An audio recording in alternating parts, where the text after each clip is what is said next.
है। श्री सुखदेव जी कहते हैं, परीक्षित, अब समय शुभ गुणों से युक्त बहुत सुहावना समय आया।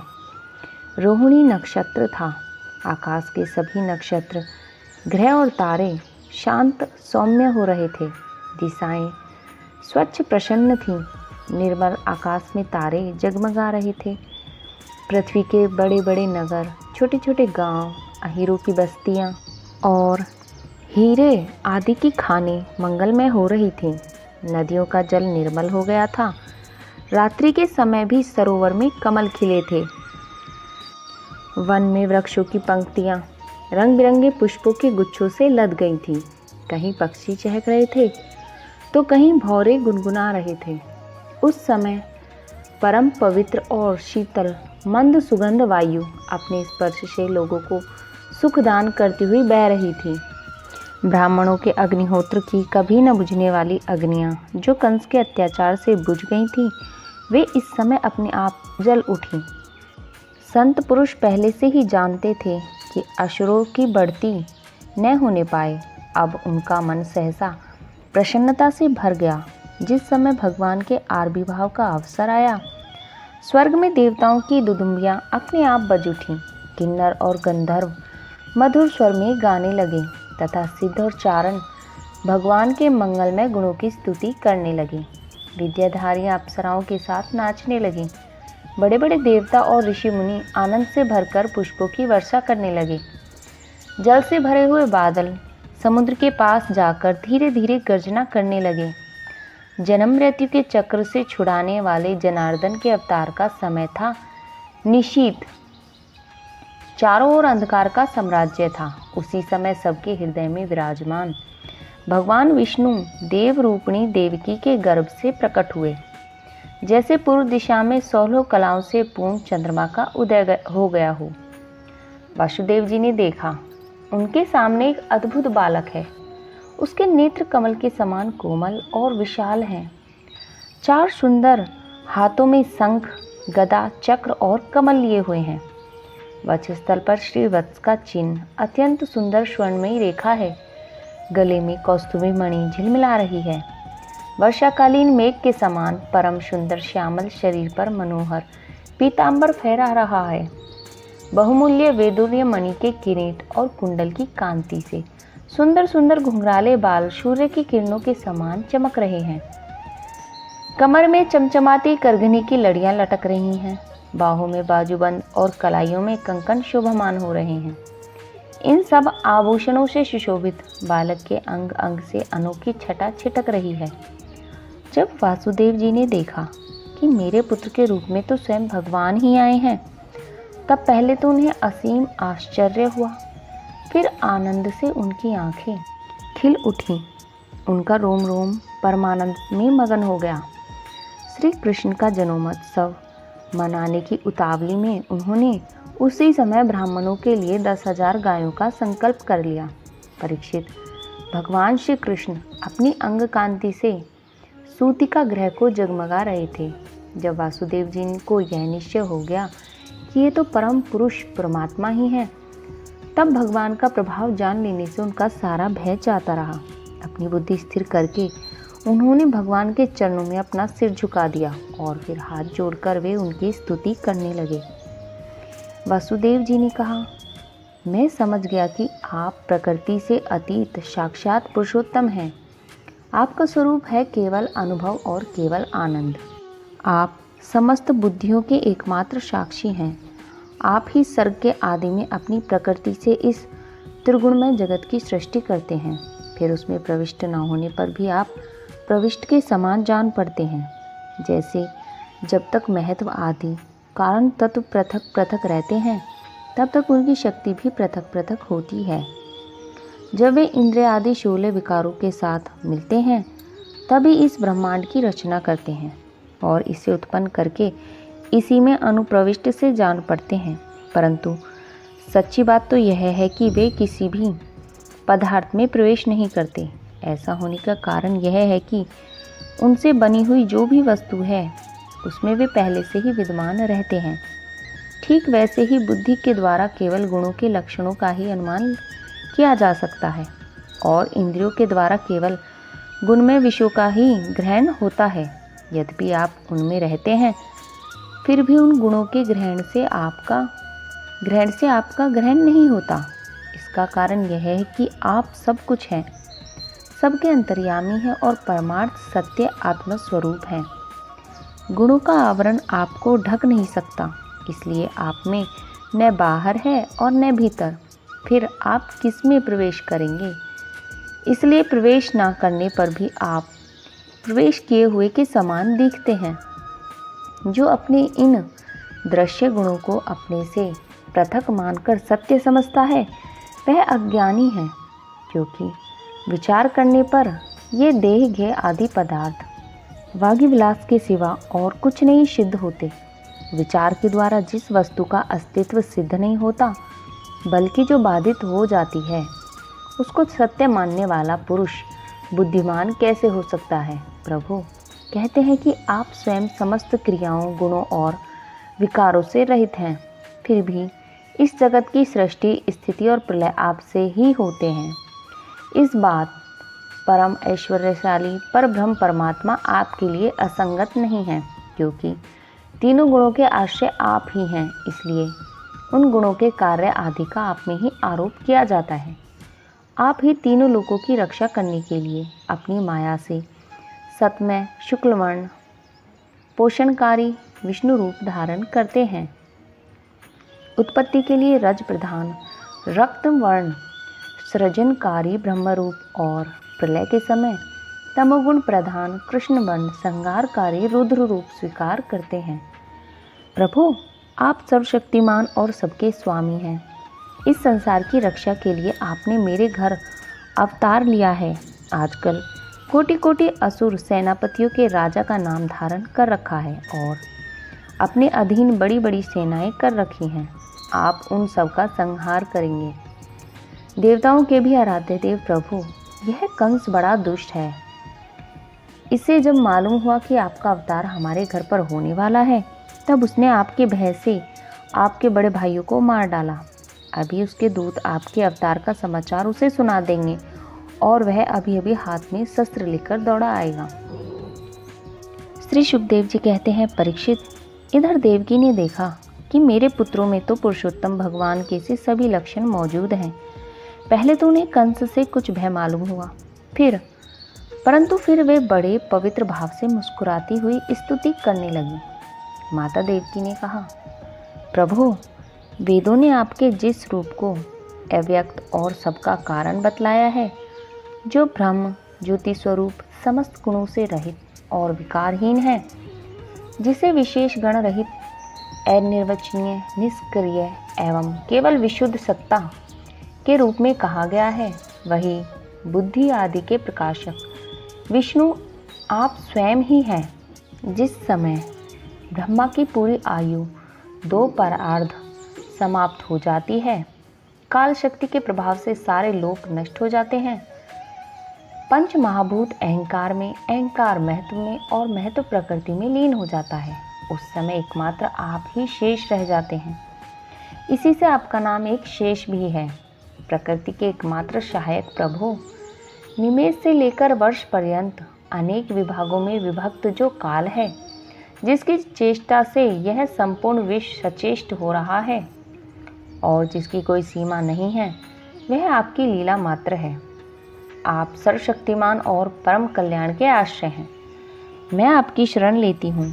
प्रभु, यह जीव मृत्युग्रस्त हो रहा है। यह मृत्यु रूप कराल व्याल से भयभीत होकर संपूर्ण लोक लोकांतर में भटक रहा है, परंतु इसे कभी भी कहीं भी ऐसा स्थान न मिल सका जहाँ यह निर्भर होकर रहे। आज बड़े भाग्य से इसे आपके चरणाविंदु की शरण मिल गई। अतः अब यह स्वस्थ होकर सुख की नींद से सो रहा है। औरों की तो बात ही क्या है, स्वयं मृत्यु भी इससे भयभीत होकर भाग गई है। प्रभु, आप हैं भक्त भयहारी और हम लोग इस दुष्ट कंस से बहुत ही भयभीत हैं। अतः आप हमारी रक्षा कीजिए। आपका यह चतुर्भुज दिव्य रूप ध्यान की वस्तु है। इसे केवल मांस मज्जा में शरीर पर ही दृष्टि रखने वाले देह अभिमानी पुरुषों के सामने प्रकट मत कीजिए। मधुसूदन, इस पापी कंस को यह बात मालूम न हो कि आपका जन्म मेरे गर्भ से हुआ है। मेरा धैर्य टूट रहा है। आपके लिए मैं कंस से बहुत डर रही हूँ। विश्वात्मन, आपका यह रूप अलौकिक है। आप शंख, चक्र, गदा और कमल की शोभा से युक्त अपना यह चतुर्भुज रूप छिपा लीजिए। प्रलय के समय आप इस संपूर्ण विश्व को अपने शरीर में वैसे ही स्वाभाविक रूप से धारण करते हैं जैसे कोई मनुष्य अपने शरीर में रहने वाले छिद्र रूप आकाश को। वही परम पुरुष परमात्मा आप मेरे गर्भवासी हुए हैं। यह आपकी अद्भुत मनुष्य लीला नहीं तो और क्या है। श्री भगवान ने कहा, देवी, स्वयंभू मनु मनवंतर में जब तुम्हारा पहला जन्म हुआ था उस समय तुम्हारा नाम था प्रशी और ये वसुदेव सुतपा नाम के प्रजापति थे। तुम दोनों के हृदय बड़े ही शुद्ध थे। जब ब्रह्मा जी ने तुम दोनों को संतान उत्पन्न करने की आज्ञा दी तब तुम लोगों ने इंद्रियों का दमन करके उत्कृष्ट तपस्या की। तुम दोनों ने वर्षा, वायु, घाम, शीत, उष्ण आदि काल के विभिन्न गुणों को सहन किया और प्राणायाम के द्वारा अपने मन के मल को धो डाले। तब तुम दोनों कभी सूखे पत्ते खा लेते और कभी हवा पीकर ही रह जाते। तुम्हारा चित्त बड़ा शांत था। इस प्रकार तुम लोगों ने मुझसे अभीष्ट वस्तु प्राप्त करने की इच्छा से मेरी आराधना की। मुझ में चित्त लगाकर ऐसा परम दुष्कर और घोर तप करते करते देवताओं के 12,000 वर्ष बीत गए। पुण्यमयी देवी, उस समय मैं तुम दोनों पर प्रसन्न हुआ क्योंकि तुम दोनों ने तपस्या, श्रद्धा और प्रेममयी भक्ति से अपने हृदय में नित्य निरंतर मेरी भावना की थी। उस समय तुम दोनों की अभिलाषा पूर्ण करने के लिए वर देने वालों का राजा मैं इसी रूप से तुम्हारे सामने प्रकट हुआ। जब मैंने कहा कि तुम्हारी जो इच्छा हो मुझसे मांग लो, तब तुम दोनों ने मेरे जैसा पुत्र मांगा। उस समय तक विषय भोगों ने तुम लोगों का कोई संबंध नहीं हुआ था। तुम्हारे कोई संतान भी न थी, इसलिए मेरी माया से मोहित होकर तुम दोनों ने मुझसे मोक्ष नहीं मांगा। तुम्हें मेरे जैसा पुत्र होने का वर प्राप्त हो गया और मैं वहां से चला गया। अब सफल मनोरथ होकर तुम लोग विषयों का भोग करने लगे। मैंने देखा कि संसार में शील, स्वभाव, उदारता तथा अन्य गुणों में मेरा जैसा दूसरा कोई है ही नहीं, इसलिए मैं ही तुम दोनों का पुत्र हुआ और उस समय मैं कृषि गर्भ के नाम से विख्यात हुआ। फिर दूसरे जन्म में तुम हुई अदिति और वसुदेव हुए कश्यप। उस समय मैं भी तुम्हारा पुत्र हुआ। मेरा नाम था उपेंद्र। शरीर छोटा होने के कारण लोग मुझे वामन भी कहते थे। सती देवकी, तुम्हारे इस तीसरे जन्म में मैं भी उसी रूप में फिर तुम्हारा पुत्र हुआ। मेरी वाणी सर्वदा सत्य होती है। मैंने तुम्हें अपना यह रूप इसलिए दिखलाया है कि तुम्हें मेरे पूर्व अवतारों का स्मरण हो जाए। यदि मैं ऐसा नहीं करता तो केवल मनुष्य शरीर से मेरे अवतार की पहचान नहीं हो पाती। तुम दोनों मेरे प्रति पुत्र भावी तथा निरंतर ब्रह्म भाव रखना। इस प्रकार वात्सल्य, स्नेह और चिंतन के द्वारा तुम्हें मेरे परम पद की प्राप्ति होगी। श्री सुखदेव जी कहते हैं, भगवान इतना कहकर चुप हो गए। अब उन्हें अपनी योग माया से माता पिता देखते देखते तुरंत एक साधारण शिशु का रूप धारण कर लिया। तब वसुदेव जी ने भगवान की प्रेरणा से अपने पुत्र को लेकर सूतिका गृह से बाहर निकलने की इच्छा की। उसी समय नंद पत्नी यशोदा के गर्भ से उस योगमाया का जन्म हुआ, जो भगवान की शक्ति होने के कारण उनके समान ही जन्म रहित है। उसी योगमाया ने द्वारपाल और पूर्वाश्रयों की समस्त इंद्रियां वृत्तियों की चेतना हर ली। वे सब के सब अचेत होकर सो गए। बंदी गृह के सभी दरवाजे बंद थे। उनमें से बड़े बड़े किवाड़, लोहे की जंजीरें और ताले जड़े हुए थे। उनके बाहर जाना बड़ा ही कठिन था, परंतु वसुदेव जी भगवान श्री कृष्ण को गोद में लेकर जो ही उनके निकट पहुंचे, त्यों ही वे सब दरवाजे आप से आप खुल गए। ठीक वैसे ही जैसे सूर्योदय होते ही अंधकार दूर हो जाता है। उस समय बादल धीरे धीरे गरजकर जल की फुहारें छोड़ रहे थे, इसलिए शेष जी अपने फनों से जल को रोकते हुए भगवान के पीछे पीछे चलने लगे। उन दिनों बार बार वर्षा होती रहती थी। इससे यमुना जी का जल बहुत ही बढ़ गया। उनका प्रभाव इतना गहरा और तेज हो गया था, तरल तरंगों के कारण जल पर फेन ही फेन हो रहा था। सैकड़ों भयानक भंवर पड़ रहे थे। जैसे सीतापति भगवान श्री राम जी को समुद्र ने मार्ग दे दिया था, वैसे ही यमुना जी ने भी भगवान को मार्ग दिया। वासुदेव जी ने नंद बाबा के गोकुल में जाकर देखा कि सब के सब गोप नींद से अचेत पड़े हैं। उन्होंने अपने पुत्र को यशोदा जी की शैया पर सुला दिया और उनकी नवजात कन्या लेकर वे बंदी गृह में लौट आए। जेल में पहुंचने पर वसुदेव जी ने उस कन्या को देवकी की शैया पर सुला दिया और अपने पैरों में बेड़ियां डाल दी और पहले की तरह वे बंदी गृह में बंद हो गए। उधर नंद पत्नी यशोदा जी को इतना मालूम हुआ कि कोई संतान हुई है, परंतु वे यह न जान सकी कि पुत्र है या पुत्री, क्योंकि एक तो उन्हें बड़ा परिश्रम हुआ था और दूसरे योग माया ने उन्हें अचेत कर दिया था। जैसे अंतकरण के शुद्ध होने पर उसमें भगवान का आविर्भाव होता है, श्री कृष्ण अवतार के अवसर पर भी ठीक उसी प्रकार समष्टि शुद्धि का वर्णन किया गया है। इसमें काल, दिशा, पृथ्वी, जल, अग्नि, वायु, आकाश, मन और आत्मा, इन 9 द्रव्यों का अलग अलग नामोल्लेख करके साधक के लिए एक अत्यंत उपयोगी साधन पद्धति की ओर संकेत किया गया है। काल, भगवान काल से परे हैं। शास्त्रों और सत्पुरुषों के द्वारा ऐसा निरूपण सुनकर काल को मानो क्रोध हो गया था और रुद्र रूप धारण करके सबको निकल रहा था। आज जब उसे मालूम हुआ था कि स्वयं परिपूर्णतम भगवान श्री कृष्ण मेरे अंदर अवतरीन हो रहे हैं, तब वह आनंद से भर गया और समस्त सद्गुणों को धारण कर सुहावना बनकर प्रकट हो गया।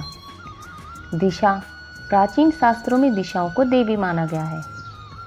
उनके एक एक स्वामी भी होते हैं, जैसे प्राची के इंद्र, प्रचिति के वरुण आदि। कंस के राज्य काल में ये देवता पराधीन कैदी हो गए थे। अब भगवान श्री कृष्ण के अवतार से देवताओं की गणना के अनुसार 11-12 दिनों में ही उन्हें छुटकारा मिल जाएगा। इसलिए अपने पतियों के संगम सौभाग्य का अनुसंधान करके देवियां प्रसन्न हो गई। जो देव एवं दिशा के परिच्छेद से रहित हैं, वे ही प्रभु भारत देश के ब्रज प्रदेश में आ रहे हैं। यह अपूर्व आनंदोत्सव भी दिशाओं की प्रसन्नता का हेतु है। संस्कृत साहित्य में दिशाओं का नाम आशा भी है। दिशाओं की प्रसन्नता का एक अर्थ यह है भी कि अब सत्पुरुषों की आशा अभिलाषा पूर्ण होगी। विराट पुरुष के अवयव संस्थान का वर्णन करते हुए दिशाओं को उनका कान बताया गया है। श्री कृष्ण अवतार के अवसर पर दिशाएं मानो यह सोचकर प्रसन्न हो गई कि प्रभु असुर असाधु के उपद्रव से दुखी प्राणियों की प्रार्थना सुनने के लिए सतत सावधान हैं। पृथ्वी, पुराणों में भगवान की 2 पत्नियां का उल्लेख मिलता है, एक श्रीदेवी, दूसरी भूदेवी। ये दोनों चल संपत्ति और अचल संपत्ति की स्वामिनी हैं। इनके पति हैं भगवान जीव नहीं। जिस समय श्रीदेवी निवास स्थान वैकुंठ से उतरकर भगवान भूदेवी के निवास स्थान पृथ्वी पर आने लगे, तब जैसे परदेश से पति के आगमन का समाचार सुनकर पत्नी सज धजकर आवागनी करने के लिए निकलती है, वैसे ही पृथ्वी का मंगलमयी होना, मंगल चिन्हों को धारण करना स्वाभाविक ही है। भगवान के श्री चरण मेरे वक्षस्थल पर पड़ेंगे। अपने सौभाग्य का ऐसा अनुमान करके पृथ्वी आनंदित हो गई। वामन ब्रह्मचारी थे। परशुराम जी ने ब्राह्मणों को दान दे दिया। श्री रामचंद्र जी ने मेरी पुत्री जानकी से विवाह कर लिया। इसलिए उन अवतारों में मैं भगवान से जो सुख नहीं प्राप्त कर सकी, वही श्री कृष्ण से प्राप्त करूंगी। यह सोचकर पृथ्वी मंगलमय हो गई। अपने पुत्र मंगल को गोद में लेकर पति देव का स्वागत करने चली। नदियों ने विचार किया कि राम अवतार में तो सेतु बंध के बहाने हमारे पिता पर्वतों को हमारी ससुराल समुद्र में पहुंचाकर इन्होंने हमें माया का सुख दे दिया था। अब इनके समागमन के अवसर पर हमें भी प्रसन्न होकर इनका स्वागत करना चाहिए। नदियाँ सब गंगा जी से कहती थीं, तुमने हमारे पिता पर्वत देखे हैं, अपने पिता भगवान विष्णु के दर्शन कराओ। गंगा जी ने सुनी अनसुनी कर दी। अब वे इसलिए प्रसन्न हो गई कि हम स्वयं देख लेंगे।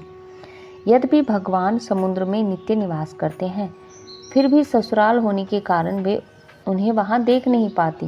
अब उन्हें पूर्ण रूप से देख सकेंगे, इसलिए वे निर्मल हो गईं। निर्मल हृदय को भगवान मिलते हैं।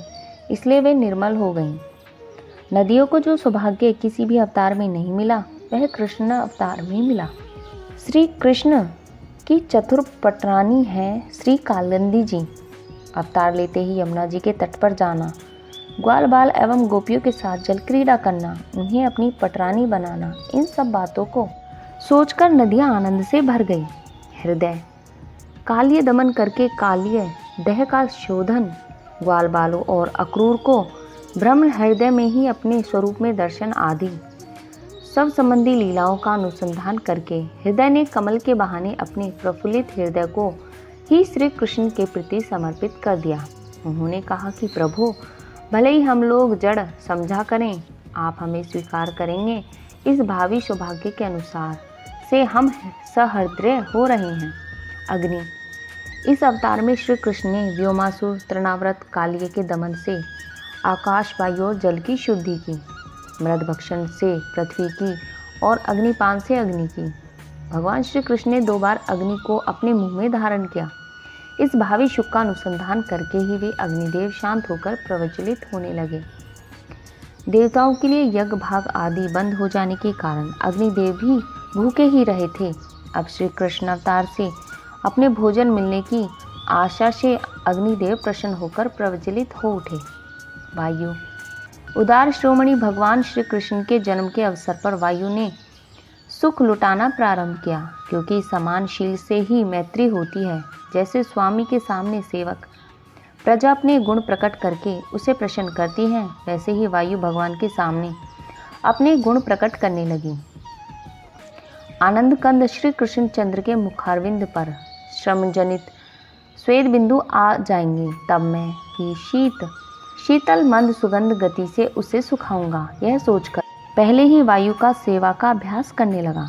यदि मनुष्य को प्रभु चरणाविंद के दर्शन की लालसा हो तो उसे विश्व की सेवा ही करनी चाहिए। मानो यह उपदेश करता हुआ वायु सबकी सेवा करने लगा। राम अवतार में मेरे पुत्र हनुमान ने भगवान की सेवा की, इससे मैं कृतार्थ ही हूँ, परंतु इस अवतार में मुझे स्वयं ही सेवा कर लेनी चाहिए। इस विचार से वायु लोगों को सुख पहुँचाने लगा। संपूर्ण विश्व के प्राण वायु ने संपूर्ण विश्व की ओर से भगवान के स्वागत समारोह में प्रतिनिधित्व किया। आकाश की एकता, आधारता, विशालता और समता की उपमा तो सदा से ही भगवान के साथ दी जाती रही, परंतु अब उसकी झूठी नीलिमा भी भगवान के अंग से उपमा देने से चरितार्थ हो जाएगी। इसलिए आकाश ने मानो आनंदोत्सव मनाने के लिए नीले चंद्रोवे में हीरो के समान तारों की झालरें लटका ली हैं। स्वामी के शुभागमन के अवसर पर जैसे सेवक स्वच्छ वेशभूषा धारण करते हैं और शांत हो जाते हैं, इसी प्रकार आकाश के सब नक्षत्र, ग्रह, तारे शांत और निर्मल हो गए। वक्रता, अतिचार और युद्ध छोड़कर श्री कृष्ण का स्वागत करने लगे। नक्षत्र, मैं देवकी के गर्भ से जन्म ले रहा हूँ, तो रोहिणी के संतोष के लिए कम से कम रोहिणी नक्षत्र में जन्म तो लेना ही चाहिए। अथवा चंद्र वंश में जन्म ले रहा हूँ, तो चंद्रमा की सबसे प्यारी पत्नी रोहिणी में ही जन्म लेना उचित है। यह सोचकर भगवान ने रोहिणी नक्षत्र में जन्म लिया। मन योगी मन का निरोध करते हैं, मुमुक्ष निर्वेश्य करते हैं और जिज्ञासु बांध करते हैं। तत्व ज्ञानों तो मन का सत्यानाश ही कर दिया है। भगवान के अवतार का समय जानकर उसने सोचा कि अब मैं तो अपनी पत्नी, इंद्रिया और विषय, बाल बच्चे सबके साथ ही भगवान के साथ खेलूंगा। निरोध और बाध से पिंड छूटा, इसी से मन प्रसन्न हो गया। निर्मल को ही भगवान मिलते हैं, इसलिए मन निर्मल हो गया। वैसे शब्द, स्पर्श, रूप, रस, गंध का परित्याग कर देने पर भगवान मिलते हैं। अब तो स्वयं भगवान ही वह सब बनकर आ रहे हैं। लौकिक आनंद भी प्रभु में मिलेगा, यह सोचकर मन प्रसन्न हो गया। वसुदेव के मन में निवास करके ही ये ही भगवान प्रकट हो रहे हैं, वह हमारी ही जाति का है, यह सोचकर मन प्रसन्न हो गया। सुमन, देवता और शुद्ध मन को सुख देने के लिए भगवान का अवतार हो रहा है, यह जानकर सुमन प्रसन्न हो गए। संतों में, स्वर्ग में और उपमन में सुमन, शुद्ध मन, देवता और पुष्प आनंद हो गए। क्यों न हो, माधव, विष्णु और वसंत का आगमन जो हो रहा है। भाद्र मास, भद्र अर्थात कल्याण देने वाला। कृष्ण पक्ष स्वयं कृष्ण से संबंध है। अतीत अष्टमी तिथि पक्ष के बीचों बीच संधि स्थल पर पड़ती है। रात्रि योगी जनों को प्रिय है। निशीथ यतियों का संध्या काल और रात्रि के 2 भागों की संधि है। उस समय श्री कृष्ण के आविर्भाव का अर्थ है अज्ञान के घोर अंधकार में दिव्य प्रकाश। निशानाथ चंद्र के वंश में जन्म लेना है तो निशा के मध्य भाग में अवतीर्ण होना भी उचित ही है। अष्टमी के चंद्रोदय का समय भी वही है। यदि वसुदेव जी मेरा जातकर्म नहीं कर सकते तो हमारे वंश के आदि पुरुष चंद्रमा समुद्र स्नान करके अपने कर किरणों से अमृत का वितरण करें। ऋषि मुनि देवता जब अपने सुमन की वर्षा करने के लिए मथुरा की ओर दौड़े तब उनका आनंद भी पीछे छूट गया और उनके पीछे पीछे दौड़ने लगा। उन्होंने अपने निरोध और बाद संबंधी सारे विचार त्याग कर मन को श्री कृष्ण की ओर जाने के लिए मुक्त कर दिया, उन पर न्यौछावर कर दिया। मेघ समुद्र के पास जाकर मंद मंद गर्जना करते हुए कहते, जलनिधे, यह तुम्हारे उपदेश का फल है कि हमारे पास जल ही जल हो गया है। अब ऐसा कुछ उपदेश करो कि तुम्हारे भीतर भगवान रहते हैं वैसे हमारे भीतर भी रहें। बादल समुद्र के पास जाते और कहते कि समुद्र, तुम्हारे हृदय में भगवान रहते हैं, हमें भी उनका दर्शन प्यार प्राप्त करवा दो। समुद्र ने थोड़ा सा जल देकर कह देता, अपनी उत्ताल तरंगों से ढकेल देता, जाओ अभी विश्व की सेवा करके अंतकरण शुद्ध करो, तब भगवान के दर्शन होंगे। स्वयं भगवान मेघ श्याम बनकर समुद्र से बाहर वज्र में आ रहे हैं। हम धूप में उन पर छाया करेंगे, अपनी फुइयां बरसाकर जीवन न्यौछावर करेंगे और उनकी बांसुरी के स्वर पर ताल देंगे। अपने इस सौभाग्य का अनुसंधान करके बादल समुद्र के पास पहुँचे और मंद मंद गर्जना करने लगे। मंद मंद इसलिए कि यह ध्वनि प्यारे श्री कृष्ण के कानों तक न पहुँच जाए। भगवान श्री कृष्ण ने विचार किया कि मैंने इनको वर तो यह दे दिया है कि मेरे सदृश पुत्र होगा, परंतु इसको मैं पूरा नहीं कर सकता क्योंकि वैसा तो कोई है ही नहीं। किसी को कोई वस्तु देने की प्रतिज्ञा करके पूरी न कर पा सके तो उसके समान तिगुनी वस्तु देनी चाहिए। मेरे सदृश पदार्थ के समान मैं ही हूँ, अतएव मैं अपने को 3 बार इनका पुत्र बनाऊंगा। जिनके नाम श्रवण मात्र से असंख्य जन्मार्जित प्रारब्ध बंधन ध्वस्त हो जाते हैं, वे ही प्रभु जिसकी गोद में आ गए उसकी हथकड़ी बेड़ी खुल जाए, इसमें क्या आश्चर्य है। बलराम जी ने विचार किया कि मैं बड़ा भाई बना तो क्या, सेवा ही मेरा मुख्य धर्म है। इसलिए वे अपने शेष रूप से श्री कृष्ण के छत्र बनकर जल का निवारण करते हुए चले।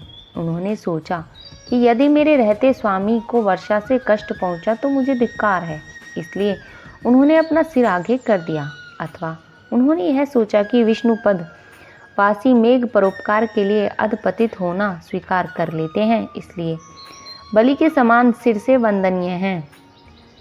श्री कृष्ण शिशु को अपनी ओर आते देखकर यमुना जी ने विचार किया, आहा, जिनके चरणों की धूलि सत्पुरुषों के मानक ध्यान का विषय है, वे ही आज मेरे तट पर आ रहे हैं। वे आनंद और प्रेम से भर गई। आंखों से इतने आंसू निकले कि बाढ़ आ गई। मुझे यमराज की बहन समझकर श्री कृष्ण अपनी आंख न फेर लें, इसलिए वे अपने विशाल जीवन का प्रदर्शन करने लगी। ये गोपालन के लिए गोकुल में जा रहे हैं। ये सहस्त्र सहस्त्र लहरियां गोए ही तो हैं, ये उन्हीं के समान इनका भी पालन करें। एक कालियानाग तो मुझसे पहले ही है ही, यह दूसरे शेषनाग आ रहे हैं। अब मेरी क्या गति होगी, यह सोचकर यमुना जी अपने थपेड़ों से उनका निवारण करने के लिए आगे बढ़ गईं। एकाएक यमुना जी के मन में विचार आया कि मेरे अगाध जल को देखकर कहीं श्री कृष्ण यह न सोच लें कि मैं इसमें खेलूंगा। कैसे? इसलिए वे तुरंत ही कहीं कंठ भर, कहीं नाभि भर और कहीं घुटनों तक जलवाली हो गई।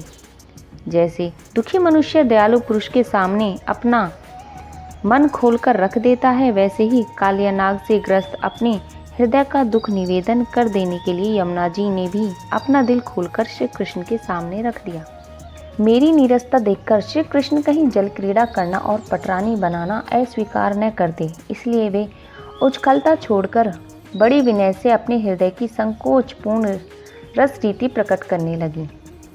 जब इन्होंने सूर्यवंश में राम अवतार ग्रहण किया, तब मार्ग न देने पर चंद्रमा के पिता समुद्र को बांध दिया था। अब वे चंद्रवंश में प्रकट हुए हैं और मैं सूर्य की पुत्री हूँ। यदि मैं इन्हें मार्ग न दूंगी तो ये मुझे भी बांध देंगे। इस डर से मानो यमुना जी दो भागों में बट गईं। सत्पुरुष कहते हैं कि हृदय में भगवान के आ जाने पर अलौकिक सुख होता है। मानो उसी का उपभोग करने के लिए यमुना जी भगवान को अपने भीतर ले लिया। मेरा नाम कृष्ण, मेरा जल कृष्ण, मेरे बाहर श्री कृष्ण, फिर मेरे हृदय में उनकी स्फूर्ति क्यों ना हो। ऐसा सोचकर मार्ग देने के बहाने यमुना जी ने श्री कृष्ण को अपने हृदय में ले लिया। भगवान श्री कृष्ण ने इस प्रसंग में यह प्रकट किया है कि जो मुझे प्रेम पूर्वक अपने हृदय में धारण करता है, उसके बंधन खुल जाते हैं, जेल से छुटकारा मिल जाता है, बड़े बड़े फाटक टूट जाते हैं, पैरोदारों का पता नहीं चलता, भव नदी का जल सूख जाता है, गोकुल की व्रतियां लुप्त हो जाती हैं और माया हाथ में आ जाती है।